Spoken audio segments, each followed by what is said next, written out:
34절 마지막 절까지입니다.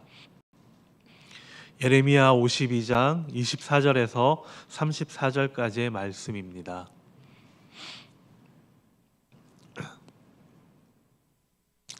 다 찾으셨으면 한 절씩 교독하겠습니다. 제가 먼저 읽겠습니다. 사령관이 대제사장 스라야와 부제사장 스바냐와 성전 문지기 세 사람을 사로잡고 또 성 안에서 사람을 사로잡았으니 곧 군사를 거느린 지휘관 한 사람과 또 성중에서 만난 왕의 내시 7명과 군인을 감독하는 군 지휘관의 서기관 하나와 성 안에서 만난 평민 60명이라. 사령관 느부사라다는 그들을 사로잡아 리블라에 있는 바벨론의 왕에게 나아가매 바벨론의 왕이 하맛 땅 리블라에서 다 쳐 죽였으라. 이와 같이 유다가 사로잡혀 본국에서 떠나더라. 느부갓네살이 사로잡아간 백성은 이러하니라. 제7년에 유다인이 3023명이요 느부갓네살의 18째 해에 예루살렘에서 사로잡아간 자가 832명이요 느부갓네살의 제23년에 사령관 느부사단이 사로잡아간 유다 사람이 745명이니 그 총수가 4600명이더라. 유다 왕 여호야긴이 사로잡혀 간지 37년 곧 바벨론의 에윌므로닥 왕의 즉위 원년 25째 날 그가 유다의 여호야긴 왕의 머리를 들어 주었고 감옥에서 풀어 주었더라. 그에게 친절하게 말하고 그의 자리를 그와 함께 바벨론에 있는 왕들의 자리보다 높이고 그 죄수의 의복을 갈아입혔고 그의 평생 동안 항상 왕의 앞에서 먹게 하였으며. 다 함께 읽겠습니다. 그가 날마다 쓸 것을 바벨론의 왕에게서 받는 정량이 있었고 죽는 날까지 곧 종신토록 받았더라. 아멘. 오늘 본문은 유다 백성이 이제 바벨론으로 잡혀가는 내용이 기록되어 있습니다. 유다 백성이 이제 약속의 땅에서 추방되는 구체적인 기록입니다. 유다의 멸망은 그저 단순한 패배가 아니라 국가 기능이 완전히 제거되는 그런 모습으로 묘사되고 있습니다. 바벨론의 사령관 느부사라다는 예루살렘 성을 점령하고 파괴한 후에 예루살렘 성에 남아있던 지도자들을 다 체포합니다. 이때 체포된 사람들은 대제사장 스라야와 부제사장 스바냐 그리고 성문 문지기 세 사람입니다. 여기서 성전 문지기는 제사장 중에서 상위직에 해당되는 그런 직책을 가진 사람들이었습니다. 그리고 일부 고관들 및 평민 60명이 여기에 해당되어 있습니다. 여기에서 이 평민 60명은 민간 지도자들인 것으로 여겨집니다. 구체적으로 보면 이렇습니다. 하나님을 섬기던 중심부가 제거되었습니다. 대제사장, 부제사장, 그리고 성전 문지기, 감독들 이렇게 처형 대상 1순위가 군인이 아니라 제사장 그룹이었습니다. 이것을 통해서 그들의 종교를 완전히 제거한 것입니다. 성전은 이미 불탔고 이제는 그 성전을 기억하고 운영할 수 있는 그 사람들까지 제거를 한 것입니다. 이것은 단순히 예배의 중단이 아니라 그 예배의 체계가 말살된 것입니다. 다음 제거 대상을 보면은 이렇습니다. 성읍을 다스리던 관리 그리고 왕의 측근, 군 지휘관들입니다. 아시다시피 이미 왕은 없습니다. 그리고 수도도 이미 함락되었습니다. 그런데 이렇게까지 행정 인력을 추가로 처형하는 것은 단순 보복이나 처형이 아니라 다시는 국가가 재조립되지 않도록 조치하는 행위였습니다. 이렇게 정치나 행위의 핵심을 제거함으로 국가 운영 능력을 완전히 제거하는 것입니다. 그리고 느부사라다는 리블라에서 그들을 모두 처형하고 유다 백성을 포로로 사로잡아 갑니다. 느부갓네살이 예루살렘 이 지도자들을 모두 처형한 것은 이 느부사라단이 예루살렘에 세운 그들의 질서를 유지시키기 위한 것으로 보여집니다. 즉 이들은 예루살렘에서 재판을 받지 않고 바벨론 왕 앞으로 끌려가서 즉결 처형을 당하게 됩니다.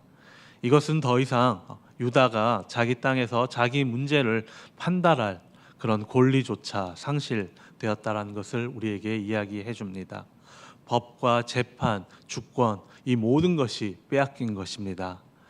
국가로서의 마지막 흔적마저 완전히 제거된 것을 우리는 볼 수가 있습니다.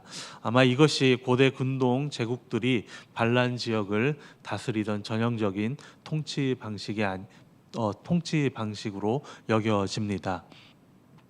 이렇게 예루살렘 함락 후 바벨론 군대는 유다의 지도층을 제거함으로써 또 재건 가능성을 완전히 차단하였습니다.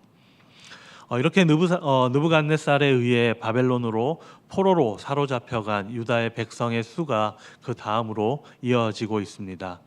28절에서 30절 말씀을 보면은 그 내용이 구체적으로 기록되어 있습니다. 예루살렘 지도자들이 처형되거나 포로로 사로잡혀 감으로써 이렇게 예루살렘에 남아 있는 사람들은 바벨론의 통치를 거역하지 못하고 따라야 했을 것입니다. 느부갓네살은 세 차례에 걸쳐서 유다 백성을 포로로 사로잡아 갑니다. 첫 번째는 느부갓네살 제7년에 여호야긴과 그리고 백성들을 사로잡아 갑니다. 28절을 보게 되면은 이때 유다인 3,023명이 사로잡혀 갔다라고 이야기하고 있습니다. 그리고 두 번째는 느부갓네살 제18년에 느부사라단이 예루살렘 성과 집들을 불태우고 그 백성들을 사로잡아 갑니다. 이때 예루살렘에서 832명이 사로잡혀 갔다라고 29절 말씀에 기록하고 있습니다.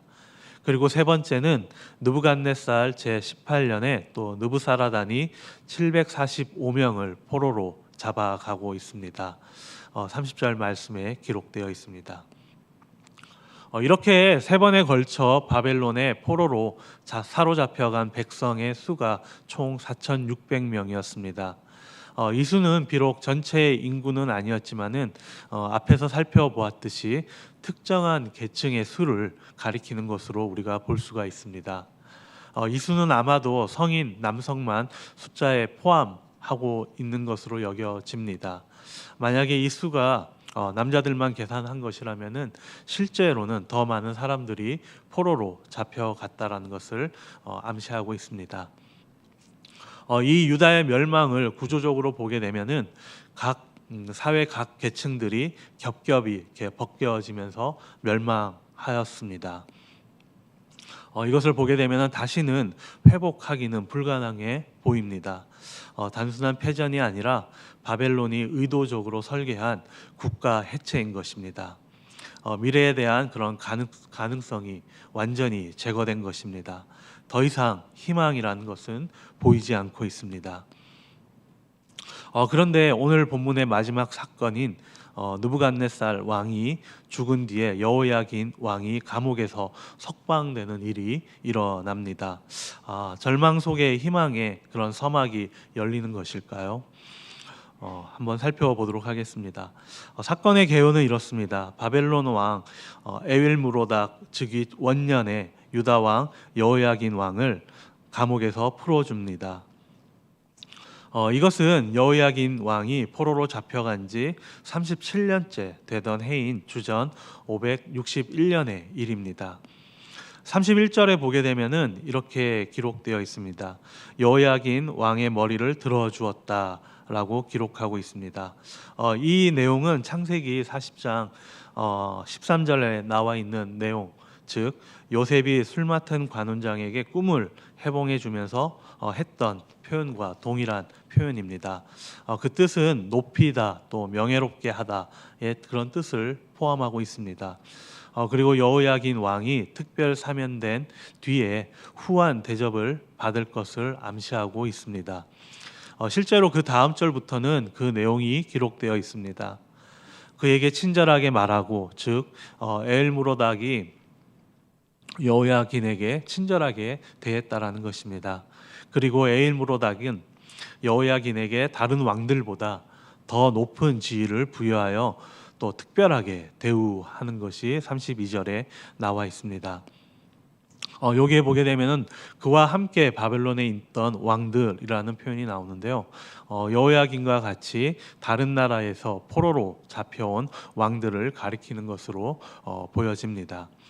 그리고 33절 말씀에 보게 되면은 여호야긴은 죄수의 의복을 벗고 평생 동안 바벨론 왕과 함께 식사를 하는 그 특권을 누렸다라고 기록하고 있습니다. 뿐만 아니라 바벨론 왕은 그에게 필요한 것들을 죽는 날까지 채워주는 그런 호의를 베풀었습니다. 여호야긴은 이렇게 하나님의 심판 도구인 느부갓네살에 의해 포로로 잡혀왔지만은 느부갓네살의 아들인 에윌무로닥에 의해서 감옥에서 풀려나 특별한 대우를 받고 있었습니다. 어찌 보면은 에윌무로닥이 여호야긴을 감옥에서 풀어준 것입니다. 그를 감옥에서 구원해 준 것입니다. 유다 백성들도 얼핏 보게 되면은 이 상황을 얼핏 보게 되면은 그들의 왕을 감옥에서 풀어주고 특별한 대우를 해주니 자신의 나라인 유다를 이 에윌무로닥 왕이 구원해 준 것처럼 여겨지기도 할 것입니다. 그런데 자세히 보게 되면 뭔가 이상한 것을 우리가 발견하게 됩니다. 왕은 감옥에서 나왔지만은 왕권은 여전히 제거되어 있는 상황이었습니다. 자유를 준 것 같은데 그것이 진정한 자유가 아닌 것 같습니다. 우리 한국 역사 가운데서도 일제 침략기 동안의 그런 조선의 왕인 고종이나 순종을 기억하고 계실 것입니다. 특히 국권 상실 이후에 왕이 없는 왕으로 살았던 그런 조선의 그런 순종과 또 어느 부분 흡사해 보이기도 합니다. 왕이라는 인격은 남겨주었지만은 통치 기능은 여전히 완전히 제거된 상태였습니다. 이때 왕실 예우도 해주고 또 연금도 지급해 주었지만은 그저 그것은 보여주기 식이었던 것입니다. 너희 왕은 여전히 살아 있다. 그런데 너희들이 하는 그 저항은 무의미하다. 그냥 우리가 질서를 다시 정했으니 이미 그것은 결정되었으니 너희 왕처럼 꼭두각시처럼 살아라. 이렇게 살아 있으나 결정권은 그들에게 없었고, 그리고 존중받으나 그들에게 주권은 없었고, 기억되었으나 그들의 왕위는 계승되지 않는 그런 상황에 놓여 있었던 것입니다. 어떻게 보면 그 왕을 살아있는 과거로 만들었던 것입니다. 여호야긴도 마찬가지입니다. 바벨론은 여호야긴 왕을 이 살아있는 과거로 만들어 버렸던 것입니다. 한마디로 말해서 허상인 것입니다. 유다를 보며 이 세상은 이렇게 말했을 것입니다. 유다가 졌다. 예루살렘이 무너졌다. 1차원적으로 보게 되면은 맞는 이야기입니다. 여호야긴 왕의 석방에 대한 기록만 보게 된다면은 회복은 여전히 희미하고 막연해 보입니다. 하지만 하나님의 관점에서는 비록 유다는 더 이상 하나님의 앞에서 왕국이라는 형태로는 존재하지 않게 되었지만은 그리고 하나님의 언약을 담던 그 그릇인 유다 왕국은 산산이 조각이 났지만 그 하나님의 언약은 파괴되지 않았다라는 것입니다. 유다의 진짜 왕이 누구라는 건가요? 바로 하나님이라는 것입니다. 이 여호야긴 왕 이후의 역사는 우리가 잘 알다시피 다윗 왕조의 중단이 아니라 다윗 언약의 역사를 하나님께서 써가신다는 것을 우리는 잘 알고 있습니다. 이 사실이 유다와 다윗 왕조가 여전히 포로 상태에 있지만은 회복에 대한 기대를 가질 수 있게 되는 것이었습니다. 우리가 잘 알듯이 마태복음 1장에 보게 되면은 이 예수님의 족보에 이 여호야긴 이름이 등장하는 것을 보면은 이 사실을 우리가 분명히 알 수 있을 것입니다. 상황은 전혀 변하지 않습니다. 하지만 우리가 누가 우리의 왕인가에 대한 그 대답에 따라 상황은 완전히 다르게 보여집니다. 예레미야서 전체의 흐름 속에서 보게 되면은 이 사건을 다시 보게 된다면은 이 사건이 포로기 백성에게 희망의 메시지를 보다 명확하게 전달하고 있는 것을 우리는 알 수가 있습니다. 예레미야를 통해 다윗 왕조의 회복을 분명하게 드러내셨습니다. 예레미야 23장과 33절은 33장에 보게 되면은 다윗에게서 나올 한 의로운 가지가 왕이 되어 공평과 정의를 행할 것을 선포하는 것을 볼 수가 있습니다. 그리고 29장 말씀에 보게 되면은 이스라엘의 회복에 대한 여호와의 계획을 분명히 선포하고 있으며, 그리고 30장 그리고 30장 말씀에 보게 되면은 이스라엘 백성의 귀환과 다윗 왕조의 회복을 예언하는 것을 우리는 볼 수가 있습니다. 특히 위로의 책으로 불리는 이 30장과 33장의 내용을 생각해 보면은 여호야긴 왕의 석방은 이러한 회복의 메시지를 확증해 주는 실제적인 전조가 되는 것을 우리는 볼 수가 있습니다. 게다가 예레미야가 전해준 이 심판 신탁이 성취된 것은 그것을 보게 되면은 그가 전한 또 다른 메시지인, 즉 이 회복의 메시지에 대한 확실한 보증이 되는 것을 우리는 다시 한번 보게 됩니다. 유다의 멸망이 예레미야의 심판 신탁의 성취에 대한 증거가 된 것처럼, 이렇게 여호야긴 왕의 석방은 유다 포로들에게 회복 신탁의 성취에 대한 증거가 된다라는 것입니다. 따라서 그들은 하나님이 이루실 그 회복에 대한 확신과 소망을 보다 분명하게 가질 수 있게 되는 것이었습니다.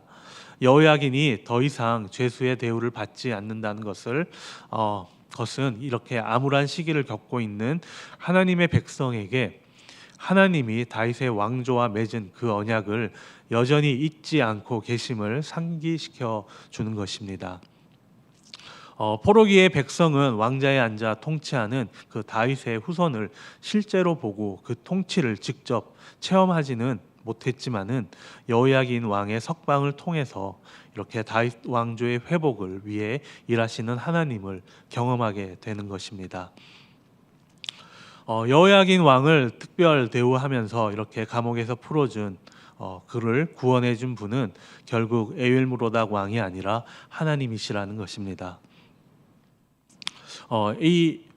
에일무로닥 왕만 보면은 조금은 뜬금없어 보이지만은 여호야긴의 이렇게 뜬금없이 보이는 이 여호야긴 왕의 석방이지만은 이것이 하나님의 계획이고 그리고 하나님의 열심이라면 그것이 분명하게 보여진다라는 것입니다. 우연이 아닌 약속의 성취임을 우리는 다시 한번 보게 되는 것입니다. 저희들 삶 가운데도 마찬가지일 것입니다. 누가 구원자인가에 대한 그 답은 우리의 삶을 분명하게 바꾸어 놓는다라는 것입니다. 여러분과 저의 삶에서 알 수 없는 그런 고난과 역경들을 지나오셨고 그리고 지나고 계시거나 또 앞으로 그런 상황들을 우리는 지나치게 될 것입니다. 재정의 문제를 겪을 때 돈으로 그 상황을 빠져나가는 경험을 하게 될 것입니다. 그리고 또한 어떤 귀인을 만나서 그런 재정의 문제를 해결해 나갈 때가 있을 것입니다. 인생에서 스스로 풀기 어려운 순간 우연히 만나게 되는 사람들이나 여러 방법들을 통해 풀려질 것 같지 않은 문제들이 해결되기도 할 것입니다. 그런데 그런 문제들을 다시 만나게 된다면 어떨까요? 이전에 썼던 그런 방법에 우리는 본능적으로 끌리게 되고 그리고 본능적으로 그때의 방법을 다시 찾으려고 애쓰게 됩니다. 돈을 찾으려 하고 또 어떤 귀인을 또 찾으려 하고 어떻게든 그때의 기억을 되새기면서 희미하고 또 막연한 과거의 방법이 현재도 통하길 바라며 애를 쓰면서 방법을 찾아 나갈 것입니다. 그러다 예전의 방법이 또 그런 과거의 방법이 오늘 통하지 않게 되면은 깊은 또 절망과 좌절에 빠지게 됩니다. 그때는 분명히 이 방법이 통했는데 지금은 이게 안 되네. 그런 낙심에 빠지게 된다라는 것입니다. 결국 우리의 삶에서 뜬금없는 그런 도움과 또 이 에일무로닥 왕과 같은 그런 막연한 도움을 계속 의지하고 우리는 찾게 된다라는 것입니다. 이스라엘 백성에게는 아무런 희망이 보이지 않았습니다. 에일무로닥 왕이 즉위한 후 37년 동안 포로 생활을 했던 이 여호야긴 왕을 갑자기 감옥에서 풀어주고 선대하는 모습을 보여주고 있습니다. 어떻게 보면은 어리둥절해 보이기도 합니다. 우리가 해방된 것인가 이런 생각도 하게 될 것입니다. 에윌브로닥 왕이 우리를 구원해 준 건 아닌가라는 그런 생각을 하게 된다라는 것입니다. 하지만 그것이 아닙니다. 여호야긴 왕을 풀어준 것은 에일무로닥 왕이지만은 여기서 멈추면은 뭔가 애매해진다라는 것입니다. 여전히 의문이 들고 자세히 보니 여전히 풀어준 것 같지만은 여호야긴 왕을 붙잡고 있는 것을 우리가 보게 됩니다. 그런데 완전히 멸망하고 초토화된 이스라엘 이 민족에게 여호야긴 왕의 회복은 기적 가운데 기적이었고 또 민족의 회복의 새 희망이 될 수 있는 것은 이것이 하나님께서 선지자들을 통해서 그들의 회복을 예언하신 사실을 믿을 때 일어날 수 있다라는 것입니다. 저희들의 삶도 마찬가지입니다. 그때는 분명히 세상의 방법으로 내가 해결을 했는데 돈이 또 사람이 어려운 상황에서 나를 구원해 줬는데 여기서 머문다면 우리는 다시 그 돈 때문에 또 그 사람들 때문에 다시는 일어날 수 없는 정도로 넘어질 수 있다라는 것입니다. 돈과 사람이 수단이 되어야 될 것인데 목표가 되어서 그 본질이 또 되어서 우리는 삶의 어려움 가운데 다시 빠지게 된다라는 것입니다. 그 방법과 수단이 어디서 나오는지 우리는 분명히 기억해야 합니다. 그것은 오직 우리의 구원자이신 하나님으로부터입니다. 모든 것이 끝이라 생각되는 그런 절망의 순간에 피어난 꽃처럼 사랑으로 돌보시는 하나님의 은혜는 실로 놀랍고 크다라는 것입니다. 하나님은 자기 백성을 마지막까지 돌보시는 분입니다. 결코 버려두지 않습니다. 우리의 실수로 넘어지고 쓰러질 때라도 하나님을 믿고 일어서는 성도에게는 영원한 희망이 있습니다. 이렇게 참된 희망은 절망 속에서도 잃지 않는 그런 믿음이 우리의 믿음이 되어야 한다라는 것입니다. 하나님의 인도하심과 구원하심은 우연이 아닌 그것을 믿는 자에게는 반드시 이루어질 약속입니다. 예레미야서가 제시하는 이 희망은 훨씬 더 심오합니다. 그 희망은 심판 가운데서 또 죄를 깨닫게 하지만은 동시에 구원을 약속하시는 그리고 그 새 언약을 약속하시고 그 언약을 자기 아들 예수 그리스도 안에서 성취하시는 역사의 주님 안에 있는 그 희망이라는 것입니다. 어제 그리고 그제 예수 그리스도께서 성육신하여 이 땅에 오심을 찬양하고 기뻐했습니다. 우리의 삶을 막연한 길이 아닌 분명한 승리의 길로 인도하시기 위해 이 땅에 오신 예수 그리스도임을 믿고 우리는 우리의 삶의 그런 어려움들을 이겨 나가야 할 것입니다. 어두운 역사 가운데서도 한 줄기의 희망의 빛이 보일 때 우리는 소망을 가지고 살 수 있습니다. 에윌무로닥 왕처럼 달콤하지만은 결코 그 만족을 주지 않는 세상의 것에 머문다면은 참 위로를 우리는 받을 수 없습니다. 하지만 고통의 순간에서도 돌아보시는 하나님을 바라볼 때 우리는 세상이 줄 수 없는 그 영원한 위로와 위안을 받을 수 있습니다. 모든 것이 끝이라고 생각되는 순간 다시 일어날 수 있는 것은 살아계신 하나님이 계시기 때문임을 기억하셔야 합니다. 그 하나님이 우리의 머리를 들어 세상의 고난과 역경에 갇힌 저와 여러분을 영원한 자유로 인도해 주실 것입니다. 밤이 지나면 당연히 아침이 오기 마련입니다. 아침이 오기까지 성도는 하나님의 돌보심과 역사하심을 믿고 인내할 수 있어야 할 것입니다. 그분의 손에 우리의 자신을 맡기고 그리고 은혜의 회복을 위해 간구해야 합니다. 그 믿음이 다시 우리를 세우는 소망이 될 것입니다. 앞으로 올 2026년도 그 하나님의 열심을 기대하며 믿으며 나아가는 저와 여러분이 되기를 소망합니다. 다 함께 기도하시겠습니다. 하나님 아버지 감사합니다. 아버지 이 말씀을 통해 또 저희들 삶을 돌아보게 됩니다. 하나님 아버지 저희들 삶 가운데 피할 수 없는 그런 어려움과 고난 가운데 우리가 붙잡는 것이 무엇인지 돌아보게 하여 주시옵소서. 아버지 순간 해결해 줄 것 같은 그런 세상의 방법들을 저희들이 끊임없이 찾아 헤매며 붙잡고 살아가진 않는지 하나님 아버지 돌아보게 하여 주시옵소서. 하나님 아버지 그것이 아니라 정말 하나님께서 정말 우리와 함께 하시는 그 약속을 저희들 믿고 나아가기를 소망합니다. 아버지 세상이 줄 수 없는 그 영원한 자유와 또 위로가 하나님 안에 있음을 깨닫게 하여 주시옵시고 아버지 다가올 2026년 하나님의 그 열심과 하나님의 동행하심이 저희들 삶 가운데 아버지 항상 아버지 우리 삶 가운데 경험하며 나아갈 수 있는 저희들이 될 수 있도록 주님 함께하여 주시옵소서. 감사드리오며 이 모든 말씀 예수 그리스도의 이름으로 기도드립니다. 아멘. 저희들